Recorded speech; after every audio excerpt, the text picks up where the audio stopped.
Baik, bismillahirrahmanirrahim. Assalamualaikum warahmatullahi wabarakatuh. Waalaikumsalam warahmatullahi wabarakatuh. Alamin, segala puji tentu kita panjatkan kehadirat Allah Subhanahu wa taala atas berkah karunia dari inayahnya kita dapat berkumpul insyaallah dalam keadaan sehat walafiat. Rekan-rekan mahasiswa, mungkin untuk memulai kita sebaiknya berdoa dulu ya. Silahkan Wawan mungkin pimpin doa Wawan. Untuk memulai perkuliahan pada hari ini, marilah kita berdoa dimulai. Berdoa selesai. Baik, alhamdulillah. Ada yang tidak hadir dari 10 peserta ini? Hadir ya, dan keadaannya sehat walafiat tentunya. Semuanya harus rapi ya, kita sebagai calon guru tentu harus berpakaian rapi sehingga itu mungkin sebagai cerminan diri kita, kualitas diri kita supaya memang kita lebih baik lagi. Oke, ada yang ingat pertemuan dulu kita bicara tentang pendekatan, mungkin dari sebelah sini mungkin bisa ingat atau Wan, silakan Wan. Pendekatan disiplin, di mana pendekatan ini adalah pendekatan atau struktur suatu pendekatan yang berbahan pelajaran disiplin ilmu yang bersangkutan tanpa mengaitkan dengan cabang ilmu lainnya. Gini, untuk memulai saya coba untuk hari ini kita membahas tentang konsep IPS ya dalam hal sejarah. Sejarah ini kadang-kadang peristiwanya kan menjemukan tuh. Jadi kita lihat nih dalam konteks sejarah tuh bagaimana sejarah itu dalam kehidupan sehari-hari ataupun dalam sebuah cerita ataupun sebuah peristiwa. Baik, untuk menguji pemahaman Anda mungkin saya menguji dulu dengan silahkan Anda klik, sudah siap ya? Siap. Ini ada soal awal, silahkan. Oke. Yang paling benar pertama adalah Nova, kemudian Nafisah. Yang salah ada 3 orang. Nggak usah saya sebut orangnya ya, nggak apa-apa ya kan, namanya kita proses belajar. Nah hari ini kita belajar konsep dasar IPS. Nah apa yang akan kita lakukan hari ini, harapan saya setelah proses ini Anda bisa pertama ini menjelaskan konsep dasar sejarah itu sendiri. Jadi kan nanti harus mengerti nih apa itu konsep dasar sejarah. Sebelumnya kita juga harus membahas terkait unsur-unsur sejarah itu harus ada 3. Yang pertama adalah manusia, yang kedua adalah ruang, dan yang ketiga adalah kausalitas. Nah, kalau kita bicara manusia, sejarah itu pasti akan memiliki objeknya adalah manusia. Kenapa objeknya manusia? Karena yang dibahas adalah tentang apa yang dilakukan oleh manusia pada masa lampau. Nah, selain itu yang kedua kita bicara adalah konsepnya waktu. Sejarah pasti akan berbicara dengan waktu atau terkait dengan waktu.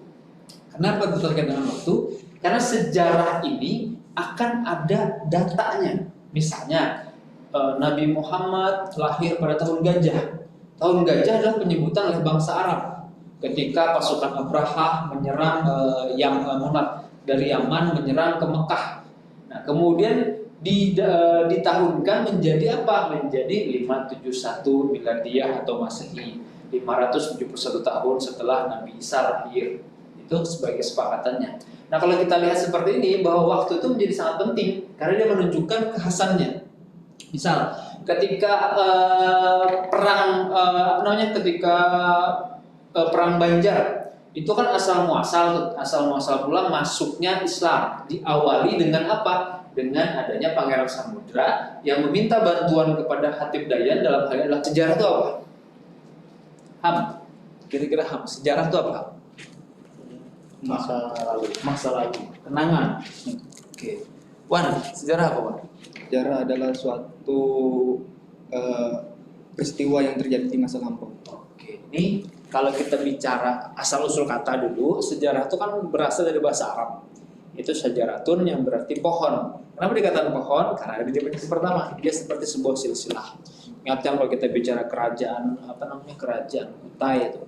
Raja pertama adalah Kudungga, ceritanya seperti ini. Raja kedua adalah Aswawarman, ceritanya seperti ini. Raja ketiga yang terbesar adalah Raja Mulawarman. Nah, itu kan ceritanya seperti itu. Nah, itu yang dikatakan. Kita bicara sebagai peristiwa tadi, bahwa apa yang terjadi itu memang benar-benar terjadi. Si Ilham lahir ke bumi, bahwa itu jadi berita baik bagi orang tuanya. Bagi tetangga ataupun orang yang dirasukan orang tuanya bisa menjadi seperti ini. Bisa menjadi sebuah kisah. Kalau kita bicara kisah kan sudut pandang nih. Apa kisah menarik menurut menurut Khofifah kalau dalam kehidupan Khofifah? Apa cerita yang menarik? Ada nggak pernah melakukan cerita atau pernah dalam hal ada sesuatu yang menarik dalam kehidupan Khofifah? Ada. Apa? Cerita liburan di Jawa. Jawa tuh bos ya. Iya. Jadi keliling Jawa tuh. Udah beberapa daerah. Beberapa daerah. Itu menyenangkan ceritanya kan, tapi ketika menjalani capek kan. Nah, ceritanya bisa menjadi baik, bisa menjadi tidak baik tergantung pada kita. Itu kayak suatu cerita, suatu sosok itu bisa tergantung kisah. Kayak Pak Harto tuh baik nggak? Baik. Baik. Soekarno baik nggak? Baik. Cuma bagi yang membenci pasti bilangnya nggak baik. Nah itu sebagai sebuah cerita dalam fokusnya Pak Harto atau Bung Karno. Itu kan sebagai kalau kita lihat ya subjektif, artinya tergantung sudut pandang. Nah kalau yang ketiga itu dikenal dengan sebagai sebuah ilmu. Ya, sebagai sebuah ilmu itu artinya apa? Sejarah itu dia punya dia punya data empiris, dia punya metode. Nah, ada metodenya kan ada namanya heuristik, mengumpulkan semua fakta. Kan kalau kita lihat kenapa sih bisa fosil-fosil Pithecanthropus dijadikan sebagai sebuah cerita? Karena tafsirannya tadi dia melalui proses arkeologi kan, dikupas, kemudian dilihat ini tahun berapa, kemudian zamannya apa, bisa dilihat dari ilmunya atau kalau dalam cabangnya. Oke, saya meminta kepada Anda mungkin boleh sambil online ya, boleh sambil online untuk mencari. Di kelompok 1 kita bicara tentang sejarah sebagai peristiwa, kelompok 2 kita bicara sejarah sebagai kisah, kelompok 3 kita bicara sejarah sebagai ilmu. Ya, bisa, boleh online, boleh cari sumber referensi apapun, mungkin 1 menit cukup ya, cukup ya 1 menit. Silahkan. Nanti siapkan juga ya ketika kelompok 1 mungkin memaparkan, kelompok 2 mungkin bertanya pada kelompok 1. Ketika kelompok 2 memaparkan, kelompok 3 bertanya pada kelompok 1. Ketika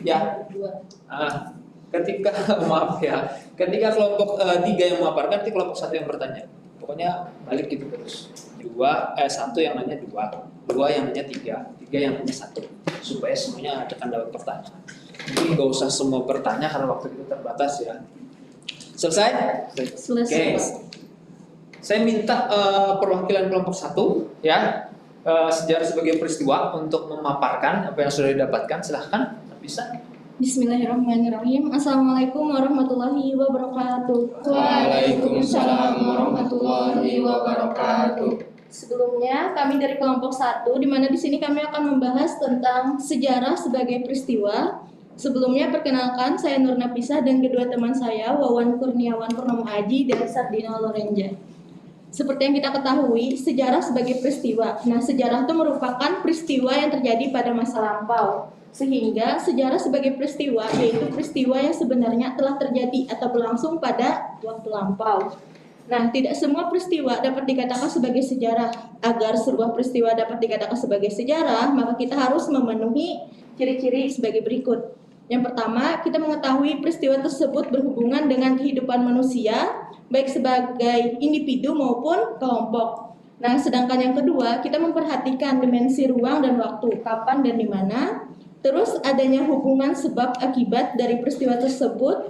Dan yang terakhir, peristiwa sejarah yang terjadi merupakan sebuah perubahan dalam kehidupan. Sekian presentasi dari kami. Saya persilahkan perwakilan dari kelompok 2. Oke, silahkan kelompok 2 nanya kepada kelompok 1, mungkin ada bagian-bagian yang perlu dipertegas atau mungkin hal-hal yang Anda mungkin bingung, silahkan. Izin bertanya kepada kelompok 1. Iya, dipersilakan. Tadi memaparkan sejarah sebagai Peristiwa. Nah, dari ciri suatu peristiwa dikatakan sebagai sejarah sebagai kisah itu seperti apa? Oke. Sejarah sebagai peristiwa mungkin maksudnya. Oke. Jadi Silahkan.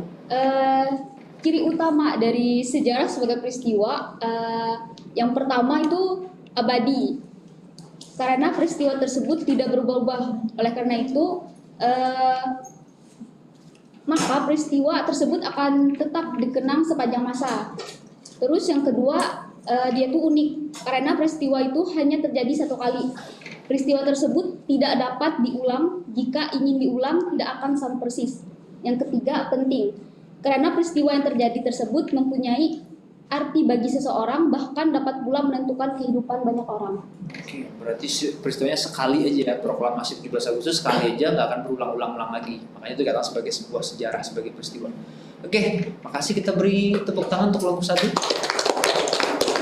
Selanjutnya kelompok 2 ya, akan membahas sejarah sebagai kisah. sebagai kisah. Silahkan.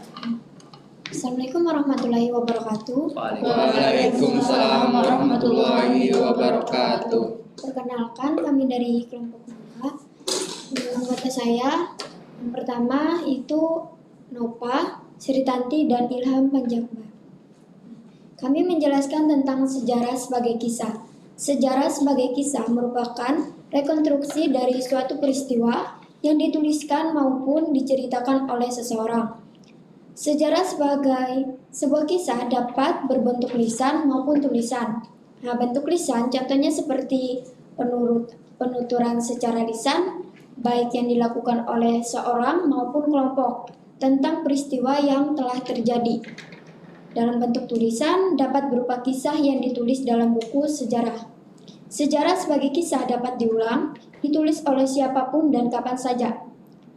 Untuk mewujudkan sejarah sebagai kisah diperlukan fakta-fakta yang diperoleh atau dirumuskan dari sumber sejarah, tetapi tidak semua fakta sejarah dapat diangkat dan dikisahkan. Hanya peristiwa yang penting saja yang dikisahkan. Faktor yang harus diperhatikan dalam mempengaruhi dalam lihat sejarah kisah itu ada 3, yaitu kepentingan yang diperjuangkannya. Yang kedua ada perbendaharaan pengetahuan yang dimilikinya, pengetahuan dan latar belakang. Yang ketiga ada kemampuan bahasa yang dimilikinya.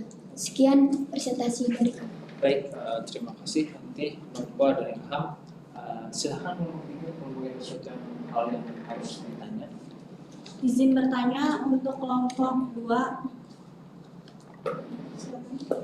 Faktor yang harus diperhatikan dalam menulis sejarah itu seperti apa? Yang harus diperhatikan dalam menulis sejarah. Izin menjawab dari Terima kasih. Baik, kita beri aplaus untuk kelompok. Oke, ya. Cukup ya. Jadi gini, kalau kita lihat konteks peristiwa itu kan pasti terjadi ya. Kita lahir itu sebagai peristiwa. Orang tua menceritakan itu sebagai sebuah kisah atau cerita. Apakah itu menjadi ilmu? Enggak, kita nggak penting. Ya, kita nggak penting buat orang banyak. Tapi buat keluarga kita juga nggak bisa jadi ilmu karena kita nggak punya metodenya. Nah, jadi kalau kita bicara tentang peristiwa kita, itu akan jadi sebuah cerita, akan jadi peristiwa, tapi mungkin nggak bisa jadi ilmu. Kalau Soekarno bisa jadi ilmu, kalau Soeharto bisa jadi ilmu karena ini berdampak buat orang banyak. Nah, contoh gini, saya coba minta bantuan Wawan, Ilham, satu siapa perempuan sini? Lisa atau siapa? Wah, berdiri sini. Oke. Ini contoh ya bahwa pentingnya sebuah komunikasi gitu kan. Ham, apa? Komunikasi itu boleh dong ya. Komunikasi itu penting dalam sejarah. Kalau ada fakta yang salah tafsir, dia bisa jadi perdebatan. Contoh, misalnya ketika kita bicara G30S, itu kan bakal jadi, oh ini siapa sih dalangnya? Sampai sekarang mungkin kita nggak bisa menunjuk secara nyata. Fakta yang sekarang didapat dari cerita kita sebagai ilmu kita PKI, ya kan? Tapi mungkin akan ada tafsiran lain kalau ditemukan bukti. Tetap harus kalau ditemukan bukti, nggak bisa sekedar ngomong. Kalau ngomong sekarang itu menjadi hoax, ya itu menjadi hoax, tidak benar akhirnya. Oke, ini waktu kita sangat. Kalau kita simpulkan kira-kira ada berapa tadi sejarah fungsinya itu? Ada berapa? Ada 3. Yang pertama adalah Sejarah sebagai peristiwa. Oke, yang kedua Sejarah sebagai kisah. Oke, yang ketiga Sejarah sebagai ya dia sebagai peristiwa, sebagai ilmu, sebagai kisah. Itu memang harus kita ingat bahwa dalam konsep belajar IPS, sejarah itu kenapa harus dipelajari? Karena dia juga punya konsep sebagai sebuah ilmu, sehingga itu menjadi muatan. Ya. Oke, minggu depan jangan lupa baca ya. Kita tutup dengan doa tadi dari Wawan. Mungkin Ilham lagi mimpin doanya, Wan. Kita tutup bersama-sama. Mudah-mudahan Wawan mimpin, silahkan. kita Wawan lagi. Ilham, Mari kita tutup dengan mengucapkan Alhamdulillah. Ya. Oke, makasih ya. Jadi gini ya, bahwa proses belajar kita bicara tentang isu tertentu itu sangat mudah. Ya, oke, itu saja mungkin dari saya. Salah hilaf mohon maaf. Tetap semangat, tetap berusaha terus bahwa kita pasti bisa menghasilkan sesuatu yang terbaik dalam hidup kita tentunya. Walaupun kita belum menjadi siapa-siapa, tapi kita bisa menjadi seseorang untuk diri kita dan keluarga kita. Kita harus berbuat baik, belajar yang rajin tentunya, dan jangan lupa terus berdoa sama beribadah pada Allah Subhanahu wa taala. Saja, assalamualaikum warahmatullahi wabarakatuh. Waalaikumsalam warahmatullahi wabarakatuh.